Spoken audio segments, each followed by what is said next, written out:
박근혜 전 대통령이 세월호 참사 당시에 성형시술을 받았느냐 그렇지 않았느냐 논란이 됐었는데 최영일 평론가님. 네.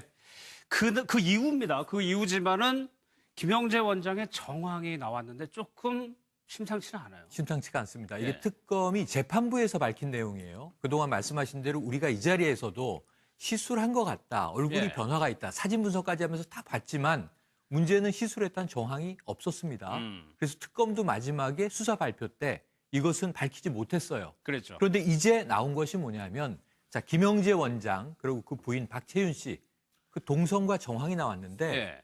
청와대 인근에서 먼저 세월호 참사가 있었던 4월 16일로부터 이틀 후 4월 4월 18일이요. 18일에 예. 김영재 원장이 청와대 근처 커피숍에서 5,400원을 카드로 결제한 거예요. 예. 대략 커피 한 잔 값이죠. 그럼 거기서 대기하고 있다가 무엇을 했겠느냐? 예. 청와대로 들어갔을 것이다. 들어가는 방식은 우리가 많이 이제 확인하지 않았습니까? 뭐 이영선 뭐 예, 행정관이 이영선 나와가지고. 행정관이 나오고 안봉근 비서관이 이제 눈을 감고 그 정황으로 들어가서 뭔가 청와대에서 의료적인 행위를 했을 것이다라고 추정이 되는 거고요. 예. 그로부터 또 이틀 후 4월 20일에는 박채윤 씨가 청와대로 이제 들어간 정황이 나오는 거죠. 이거는 휴대전화 휴대전화에- 위치 기록이 예, 딱 있네요. 휴대전화 위치 기록이니까 청와대 근처에 가서 누군가와 통화를 했다. 예. 이것을 지금 추정키로는 아마 시술 후에 사후 조치를 위해서 부부가 같이 들어가지 않았겠느냐라고 특검은 지금 특정을 하고 있습니다. 이때가 조대진 변호사 4월 18일이 금요일입니다. 금요일이 네. 이 피부과 원장이 저 먼 청와대까지 갈 필요가 있었을까? 그렇죠. 그러니까 이거는 어떻게 보면 인과관계가 있을 걸로 뭐 추정을 하는 게 오히려 더 합리적이라고 보여집니다. 그 예. 당시에 이제 다 모두 보도가 돼서 알고 있겠지만 4월 15일 날에는 국무회의 때 박근혜 전 대통령의 얼굴에 관련된 시술 흔적이 없었거든요. 근데 그 이후로 김영재 원장이 청와대 근처에 있었고 커피를 그 근처에 사 먹었는데 그 뒤에 시술 흔적이 나온 그 보도가 또 나왔거든요. 21일 날 나왔죠. 그렇죠. 예. 그러니까 이런 부분을 봤을 때 합리적인 추론은 4월 15일이 지나서 김영재 원장과 박채윤 씨가 들어가가지고 시술에 관련된 부분을 관리하고 시술한 뒤에 그 뒤에 이제 박근혜 전 대통령이 얼굴에 그런 흔적이 남게 되었다라고 예. 보는 것이 좀 합리적인 추론인 것 같습니다. 김 변호사님 이 사진이거든요. 4월 15일에는 아무런 흔적이 없다가 21일에는 이렇게 표시가 있단 말이에요. 그러면 이 중간에 이제 뭔가가 일어난 건 아니냐라고 이제 추정을 하는 거거든요. 예. 뭐 일각에서 보는 것처럼 뭐 시술행위라든지 이런 게 있었을 수는 있지만은 예. 아직까지 명확하게 확정된 사실관계는 없는 상황입니다. 그렇죠. 예. 그리고 이게 사실이었다고 하더라도 실제로 이제 세월호 참사 당일에 어쨌든 재난 대응에 대한 어떤 책임을 대통령이 직접 져야 되느냐에 대한 아직까지 거기에 대한 법리적인 다툼도 있는 상황이라서 예. 지금까지는 좀 진행 경과를 좀 조심스럽게 짚어보는 게 맞다고 그러니까 이 봅니다. 부분에 대해서 특검에서 김영재 원장이나 이영선 행정관에 대해서 분명히 물어봤을 텐데 그렇죠. 이후로 더 진전이 안 됐다는 거는 그들은 그거에 대해서 거부했다는 의미거든요. 부인했다, 예. 혹은 인정하지 않았다, 묵비를 행사했다 이렇게 이제 해석이 되는 건데요. 예. 지금 이 김 변호사님 말씀이 맞아요. 이게 정황 증거입니다. 그러니까 직접적인 물증이 나온 건 아니에요. 정황 증거로 그동안 의아해 했는데 한 반발짝 더 나간 정황 증거가 나왔다 이렇게 보여지는데 예. 문제는 여기에 또 하나를 특검이 제시를 하고 있어요. 그럼 이제 시술을 받았다라고 추정이 되는 박 전 대통령은 그 당시에 어떤 스케줄을 소화하고 있었는가 이게 중요하거든요. 그렇죠. 그 부분을 한번 봤더라고요. 그런데 9일 동안 이 세월호 참사는 예측할 수 있었던 게 아닌 사고니까 예. 어쨌든 박 전 대통령의 일정은 9일 동안 단 2개의 일정엔 텅 비어 있었습니다. 예. 이건 이상한 일이거든요. 해외 순방도 아니고 국내에서 어떤 특별한 프로젝트가 있었던 것도 아니고 평시인데 대통령 일정이 없습니다. 그리고 오전에만 2개가 잡혀 있었고 세월호 참사가 긴급하게 터지자 참사와 관련해서 2개 정도 일정이 들어오는데 추가된 거죠. 9일 동안 4개. 예. 그런데 저는 여기서 이게 정황이긴 하지만 이게 만약 사실로 확인된다면 그 참사가 있었던 이틀 후 18일은요. 아직도 아이들이 살아있지 않을까? 예. 구조가 벌어지고 있던 시기예요.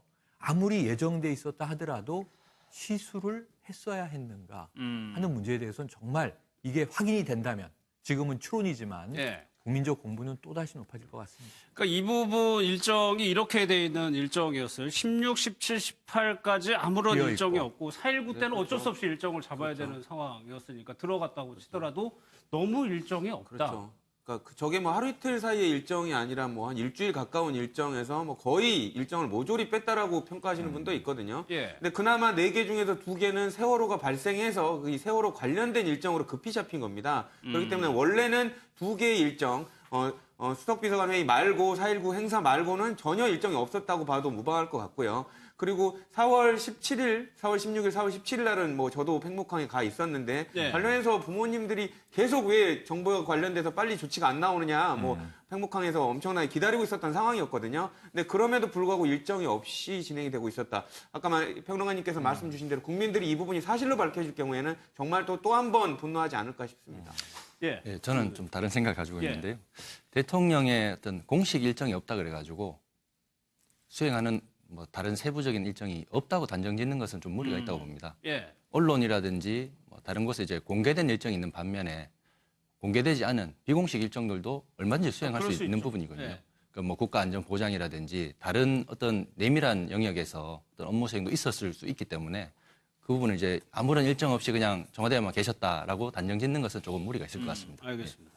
그런데 여기서 더 나가서 좀 기억을 더듬어 보면 네. 4월 17일에서도 사진에서도 뭔가 시술 받은 흔적이 있다라고 의혹을 제기한 데가 있긴 있었어요. 있긴 있습니다. 예. 그러니까 지금 사진을 저 당시에 각 언론들이 대통령이기 때문에 어쨌든 외부로 나오면 엄청나게 취재의 대상이 됐었죠. 예. 그 다양한 사진을 이제 분석을 했는데 이건 딱 일치하는 의견은 아닙니다. 하지만 이제 어떤 미디어의 경우에는 16일을 지목하기도 했고요. 16일의 시간은 아직도 확인된 건 없습니다. 그냥 이제 오전에 관저에 있었다는 사실은 확인돼 있었고 예. 그날은 이 정 씨 자매, 주로 헤어와 메이크업을 해주는 사람들이 원래는 매일 아침 들어갔는데 저 비어져 있는 일정에는 16일이 수요일이거든요. 아침에 안 오셔도 됩니다 해서 안 갈 예정이었다가 미리 통보를 받았다는 네, 거죠. 통보를 받았고 안 갔어요. 예. 그런데 아까 우리가 본 대로 참사 이후에 저녁에 중대본에 참석해야 되는 일정이 새로 생깁니다. 그래서 오후에 들어갔다 나온 증언을 우리가 들은 바가 있죠. 예. 청문회를 통해서도 그렇고 재판 과정에서도 나왔습니다.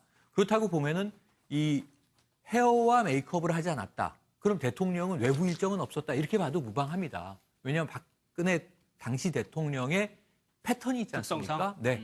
그러니까 화장하고 머리하지 않고 외부 일정은 없었고 관저에 있었는데 예. 지금 문제는 그 당시에는 이 국가안보실장이 두 군데로 집무실과 관저로 사람을 보내도 이 메시지가 전달됐는지가 오리무중이었잖아요. 예. 그리고 나중에 또 최근에 나온 일이지만 이 보고받은 시간을 또 늦추기도 했잖아요. 조정을 했잖아요. 그 서류에서 예. 들러긋고 그런 여러 가지 정황들을 봤을 때 관저에서 뭐 했겠느냐. 16일도 의문이 남지만 문제는 그 다음에 말씀하신 대로 17일 사진에도 시술의 흔적이 나타난다고 주장하는 매체도 있으니까 그렇다면 아직도 이게 아까 18일로 추정을 하고 있습니다. 예. 김영재 원장의 커피숍 카드 결제. 이게 18일이라서 그렇게 추정이 된 건데 17일, 16일의 일정도 아직은 미확인이다 이렇게 보는 게 맞을 것 같습니다. 그 특검이 이 부분을 그냥 보고서 형태로 남겼는데 김 변호사님 그렇다면 이걸 왜 특검은 뭐 명확하게 실체를 규명하지 못했느냐? 청와대 압수수색을 못했기 때문이라고 얘기를 하고 네. 있거든요. 예. 이게 이제 좀 다르게 접근할 필요가 있었다고 예. 보이는 게요.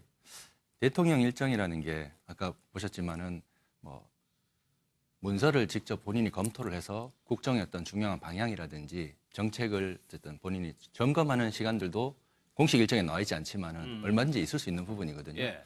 그리고 이제 뭐 수사가 아직까지도 뭐 계속 돼야 되겠지만은 뭐 되더라도 어쨌든 대통령께서 어쨌든 본인의 어떤 직무를 완전히 포기한다는 그런 의사를 가지고서 방금 전에 나왔던 뭐 시술행위라든지 이런 것들이 입증이 돼야지만 범죄 혐의가 이제 인정이 될 텐데 예. 아직까지는 그런 뭐 혐의가 구체화된다든지 이런 게 없기 때문에 아무래도 뭐 그런 실제 압수수색이 안 됐다는 그런 범죄하고 얘기가 연관짓기에는 무리가 있다는 그렇게 봅니다. 말씀이시죠? 예, 알겠습니다.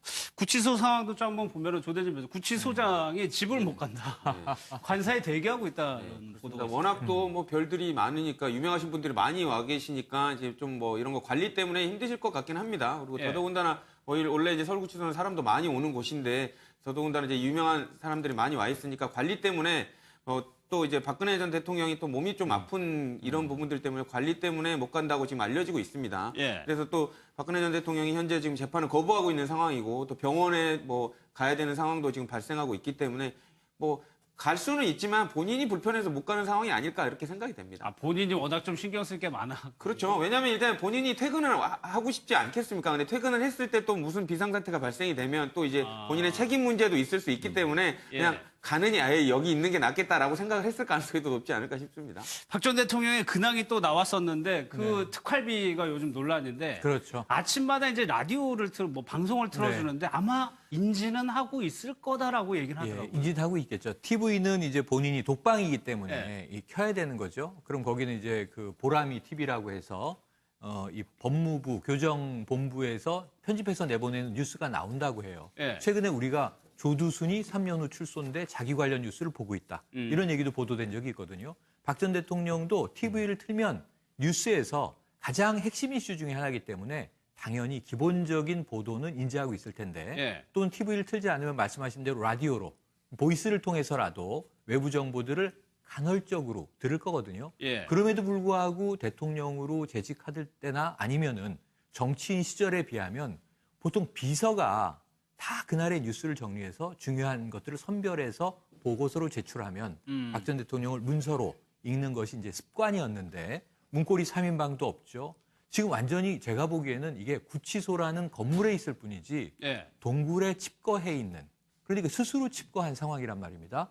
사실 요청하면 정보는 들을 수 있는데 혹시라도 이 교도관들이 오가면서 잘 계신지 예. 이 신변을 확인할 때 그때 혹시 오가는 뭐 메시지가 있다면 궁금한 거 물어보고 아는 대로 답변해주고 확인해서 알려주고 하는 정도의 직접 접촉에 의한 정보 습득 외에는 예. 지금 굉장히 정보량이 제한돼 있을 것 같거든요. 예. 그럼 예. 무슨 생각을 하고 있는지도 우리가 좀 고민이 되는 대목이라 다음 주 월요일부터 이제 재판 재개입니다. 예. 국선 변호인을 반드시 좀 만나실 필요가 있는 것 아닌가 하는 예. 권고는 꼭 드리고 싶습니다. 알겠습니다. 행정관이 나오고 안봉근 비서관이 이제 눈을 감고 그 정황으로 들어가서 뭔가 청와대에서 의료적인 행위를 했을 것이다라고 추정이 되는 거고요. 예. 그로부터 또 이틀 후 4월 20일에는 박채윤 씨가 청와대로 이제 들어간 정황이 나오는 거죠. 이거는 휴대전화 휴대전화에- 위치 기록이 예. 딱 있네요. 휴대전화 위치 기록이니까 청와대 근처에 가서 누군가와 통화를 했다. 예. 이것을 지금 추정키로는 아마 시술 후에 사후 조치를 위해서 부부가 같이 들어가지 않았겠느냐라고 특검은 지금 특정을 하고 있습니다. 이때가 조대진 변호사 4월 18일이 금요일입니다. 금요일이 네. 이 피부과 원장이 저 먼 청와대까지 갈 필요가 있었을까? 그렇죠. 그러니까 이거는 어떻게 보면 인과관계가 있을 걸로 뭐 추정을 하는 게 오히려 더 합리적이라고 보여집니다. 그 예. 당시에 이제 다 모두 보도가 돼서 알고 있겠지만 4월 15일 날에는 국무회의 때 박근혜 전 대통령의 얼굴에 관련된 시술 흔적이 없었거든요. 근데 그 이후로 김영재 원장이 청와대 근처에 있었고 커피를 그 근처에 사 먹었는데 그 뒤에 시술 흔적이 나온 그 2개 정도 일정이 들어오는데 추가된 거죠. 9일 동안 4개. 예. 그런데 저는 여기서 이게 정황이긴 하지만 이게 만약 사실로 확인된다면 그 참사가 있었던 이틀 후 18일은요. 아직도 아이들이 살아있지 않을까? 예. 구조가 벌어지고 있던 시기예요. 아무리 예정돼 있었다 하더라도 시술을 했어야 했는가 하는 문제에 대해서는 정말 이게 확인이 된다면 지금은 추론이지만 예. 국민적 공분은 또다시 높아질 것 같습니다. 그러니까 이 부분 일정이 이렇게 돼 있는 일정이었어요. 16, 17, 18까지 아무런 비어 일정이 있고. 없고 4.19 때는 어쩔 수 없이 일정을 잡아야 되는 상황이었으니까 들어갔다고 치더라도 너무 일정이 없다. 그렇죠. 그러니까 저게 뭐 하루 이틀 사이의 일정이 아니라 뭐 한 일주일 가까운 일정에서 뭐 거의 일정을 모조리 뺐다라고 평가하시는 분도 있거든요. 예. 근데 그나마 4개 중에서 2개는 세월호가 발생해서 이 세월호 관련된 일정으로 급히 잡힌 겁니다. 그렇기 때문에 원래는 2개의 일정, 수석비서관 회의 말고 4.19 행사 말고는 전혀 일정이 없었다고 봐도 무방할 것 같고요. 그리고 4월 제 원장이나 이영선 행정관에 대해서 분명히 물어봤을 텐데 그렇죠. 이후로 더 진전이 안 됐다는 거는 그들은 그거에 대해서 거부했다는 의미거든요. 부인했다, 예. 혹은 인정하지 않았다, 묵비를 행사했다 이렇게 이제 해석이 되는 건데요. 예. 지금 이 김 변호사님 말씀이 맞아요. 이게 정황 증거입니다. 그러니까 직접적인 물증이 나온 건 아니에요. 정황 증거로 그동안 의아해 했는데 한 반발짝 더 나간 정황 증거가 나왔다 이렇게 보여지는데 예. 문제는 여기에 또 하나를 특검이 제시를 하고 있어요. 그럼 이제 시술을 받았다라고 추정이 되는 박 전 대통령은 그 당시에 어떤 스케줄을 소화하고 있었는가 이게 중요하거든요. 그렇죠. 그 부분을 한번 봤더라고요. 그런데 9일 동안 이 세월호 참사는 예측할 수 있었던 게 아닌 사고니까 예. 어쨌든 박 전 대통령의 일정은 9일 동안 단 2개의 일정엔 텅 비어 있었습니다. 예. 이건 이상한 일이거든요. 해외 순방도 아니고 국내에서 어떤 특별한 프로젝트가 있었던 것도 아니고 평시인데 대통령 일정이 없습니다. 그리고 오전에만 2개가 잡혀 있었고 세월호 참사가 긴급하게 터지자 참사와 관련해서 박근혜 전 대통령이 세월호 참사 당시에 성형시술을 받았느냐 그렇지 않았느냐 논란이 됐었는데 최영일 평론가님. 네. 그 이유입니다. 그 이유지만은 김영재 원장의 정황이 나왔는데 조금 심상치는 않아요. 심상치가 않습니다. 이게 예. 특검이 재판부에서 밝힌 내용이에요. 그동안 말씀하신 대로 우리가 이 자리에서도 시술한 것 같다. 얼굴이 예. 변화가 있다. 사진 분석까지 하면서 다 봤지만 문제는 시술했다는 정황이 없었습니다. 그래서 특검도 마지막에 수사 발표 때 이것은 밝히지 못했어요. 그랬죠. 그런데 이제 나온 것이 뭐냐면 자 김영재 원장 그리고 그 부인 박채윤 씨 그 동선과 정황이 나왔는데 예. 청와대 인근에서 먼저 세월호 참사가 있었던 4월 16일로부터 이틀 후 4월 4월 18일이요. 18일에 예. 김영재 원장이 청와대 근처 커피숍에서 5,400원을 카드로 결제한 거예요. 예. 대략 커피 한 잔 값이죠. 그럼 거기서 대기하고 있다가 무엇을 했겠느냐? 예. 청와대로 들어갔을 것이다. 들어가는 방식은 우리가 많이 이제 확인하지 않았습니까? 뭐 이영선 뭐 예, 이영선 보도가 또 나왔거든요. 21일 날 나왔죠. 그렇죠. 예. 그러니까 이런 부분을 봤을 때 합리적인 추론은 4월 15일이 지나서 김영재 원장과 박채윤 씨가 들어가가지고 시술에 관련된 부분을 관리하고 시술한 뒤에 그 뒤에 이제 박근혜 전 대통령이 얼굴에 그런 흔적이 남게 되었다라고 예. 보는 것이 좀 합리적인 추론인 것 같습니다. 김 변호사님 이 사진이거든요. 4월 15일에는 아무런 흔적이 없다가 21일에는 이렇게 표시가 있단 말이에요. 그러면 이 중간에 이제 뭔가가 일어난 건 아니냐라고 이제 추정을 하는 거거든요. 예. 뭐 일각에서 보는 것처럼 뭐 시술행위라든지 이런 게 있었을 수는 있지만은 예. 아직까지 명확하게 확정된 사실관계는 없는 상황입니다. 그렇죠. 예. 그리고 이게 사실이었다고 하더라도 실제로 이제 세월호 참사 당일에 어쨌든 재난 대응에 대한 어떤 책임을 대통령이 직접 져야 되느냐에 대한 아직까지 거기에 대한 법리적인 다툼도 있는 상황이라서 예. 지금까지는 좀 진행 경과를 좀 조심스럽게 짚어보는 게 맞다고 그러니까 이 봅니다. 부분에 대해서 특검에서 김영